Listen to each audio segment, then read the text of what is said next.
Why do you think, at a time when the middle class is shrinking and millions of our families are struggling to put bread on the table, they're working 50, 60, 70 hours a week, not uncommon in my state of Vermont for people who are working 3 jobs. Why do you think it is a good idea to throw 23 million people off of health insurance, to cut nutrition programs for low-income pregnant women and their babies?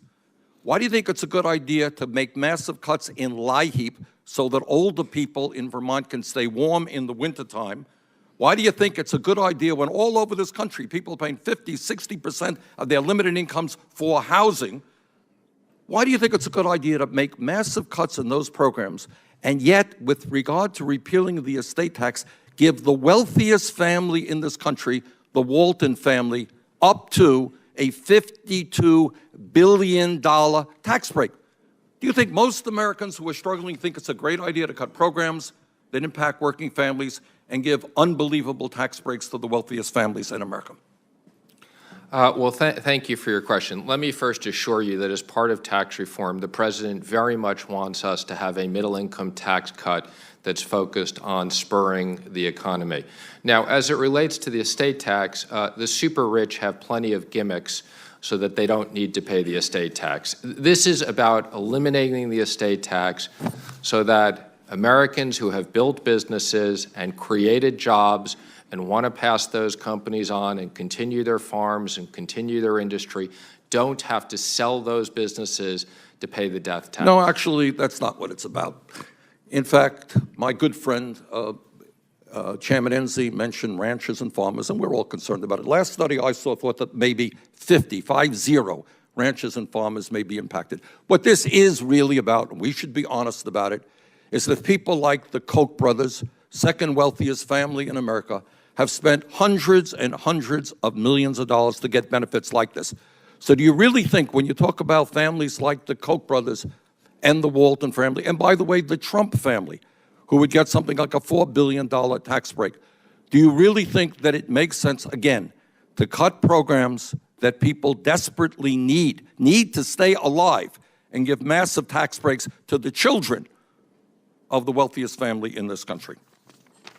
Well, I'm not going to comment on the specifics of the Waltons or the Kochs. I'm sure they've done plenty of estate planning, and they've both been very philanthropic in their charitable contributions. What this budget is about, and our tax reform is about creating 3% growth, and what this budget is about is sending a message that, one, the Trump administration believes we should have a balanced budget, and two, we've made very difficult decisions, and I understand some of those programs I agree with are quite worthy, but we've made very difficult decisions to fund the military to protect Americans. I apologize for interrupting. We just don't have a lot of time, so please accept my apology here. You made difficult decisions to give tax breaks to multi-billionaires and to cut programs for working families. I don't think those are difficult decisions. I think those are immoral decisions. Let me ask you another question. President Trump campaigned on the fact that he was going to take on Wall Street. He supported a 21st century Glass-Steagall Act. That's what he said during the campaign. You just recently introduced a report on Wall Street reform. Can you tell me where I could find the establishment of a 21st century Glass-Steagall Act, which would separate commercial banking from risky investment banking, something the President campaigned on? What page might I find? Okay, first of all, let me just comment that I think, as you know, I had the pleasure of traveling the country with the President during the campaign. I met with hundreds and hundreds of small and medium-sized businesses. During the campaign, we specifically said that we believed in a 21st century Glass-Steagall that was differentiated from what was the Republican Party view of Glass-Steagall. Well, let me get this right. I don't mean to interrupt you, Mr. Chairman. Well, but you are interrupting me. You're not letting me finish my comment. But I have very limited time, and what you're saying is that the language that Trump put into the Republican platform is not really the language that he believed in.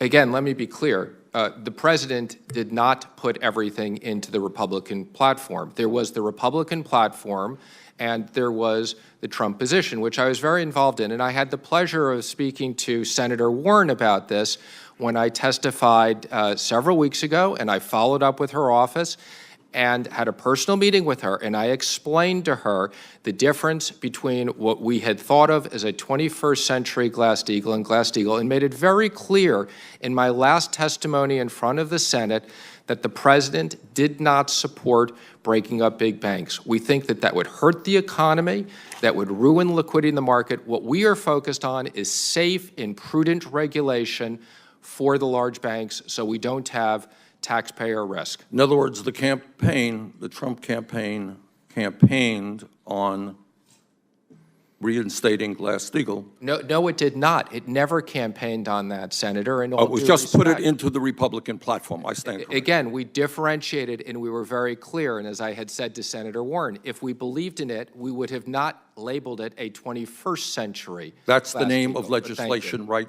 now in I Congress, understand as you that's know. hers, and that's an unfortunate coincidence. Right. Mr. Chairman, during his campaign for president, Donald Trump told us that at a time of massive income and wealth inequality, the very, very rich are getting richer, almost everybody else is getting poorer, that he, Donald Trump, was going to stand up for the working families of this country.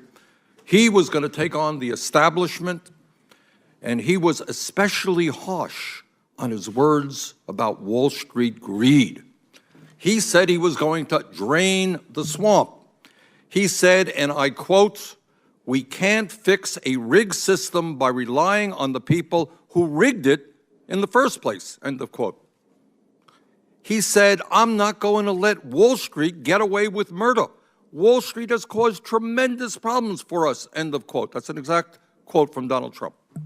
He included language, pushed language into the Republican platform, which I happen to agree with, stating, quote, "We support reinstating the Glass-Steagall Act of 1933, which prohibits commercial banks from engaging in high-risk investment," end of quote. He said that he was the only person in America, the only one, who could take on the corrupt political and economic establishment. He said, quote, "We are going to send the special interest packing, and we are going to once again have a government of the people, by the people, and for the people," end of quote. Wow, those are really dramatic statements. Here we have a president who he was going to take on Wall Street. He was going to stand up for the working families of this country. And those words, no doubt, must have gotten the billionaire class really, really nervous, because he was saying all these things during the campaign. Unfortunately, as I think most Americans understand, all of those words of Donald Trump were never meant to be taken seriously. It was just campaign rhetoric, good rhetoric, I must say, to get votes, but nothing that he ever had any intention of actually implementing. Donald Trump talked about draining the swamp, talked about taking on Wall Street, but he now has more billionaires in his administration than any president in American history. Funny way to take on the establishment by having more billionaires in your administration than any president in American history. His administration, this is the guy who's going to take on Wall Street, is filled with executive after executive from Goldman Sachs, one of the largest, the most powerful financial institutions on Wall Street. His chief economic advisor is Gary Cohn. Chief economic advisor Gary Cohn, who was the president of Goldman Sachs, and a man who received a $285 million severance package. His Treasury Secretary, and we're delighted that you're with us today, Secretary Mnuchin, worked at Goldman Sachs for 17 years. Mr. Chairman, one of the great scandals of our time, which is still impacting millions of Americans today, is that virtually every major Wall Street institution was involved in reckless, irresponsible, and illegal behavior, which led to the great crash of 2008, which caused massive unemployment in this country. People lost their homes, people lost their savings. We had financial institutions who sold mortgage-backed securities that were worthless while they ripped off low-income and working families throughout the country. In fact, among virtually every other major financial institution. As a result of their illegal activities, Goldman Sachs alone paid a fine of more than $5 billion to the federal government. But instead of reforming Wall Street, which is what the president said he would do, instead of reinstating Glass-Steagall, as he promised he would do during the campaign, President Trump endorsed a bill that passed the House last week that would deregulate Wall Street, increasing the odds of yet another taxpayer bailout even bigger than 2008. Campaign for Glass-Steagall, now he is deregulating Wall Street. In my view, if financial institutions are too big to fail, they are too big to exist. It is time to break them up. Now, Mr. Chairman, with a cabinet of billionaires, it should come as no surprise that the budget that President Trump has proposed has been written by the billionaire class and for the billionaire class. Frankly, this budget that we have recently received is the most anti-working class budget, the most destructive budget in the modern history of America. This budget follows in the footsteps of the Trump-Ryan health care bill, which gives massive tax breaks to the people on top and throws 23 million Americans off of health insurance, cuts Medicaid by over $800 billion, funds Planned Parenthood. The Trump budget, and I hope to be questioning Mr. Mnuchin about this, would cause devastating pain to tens of millions of families in our country by cutting nutrition programs, by slashing Head Start, by making massive cuts to affordable housing, by doing away with programs, life and death programs for working families. But guess what? Guess what? As part of the budget, we're looking at $3 trillion in tax breaks over a 10-year period to the top 1%. So the very rich get richer. Working class in this country is shrinking. Trump budget gives unbelievable tax breaks to the wealthiest family in this country.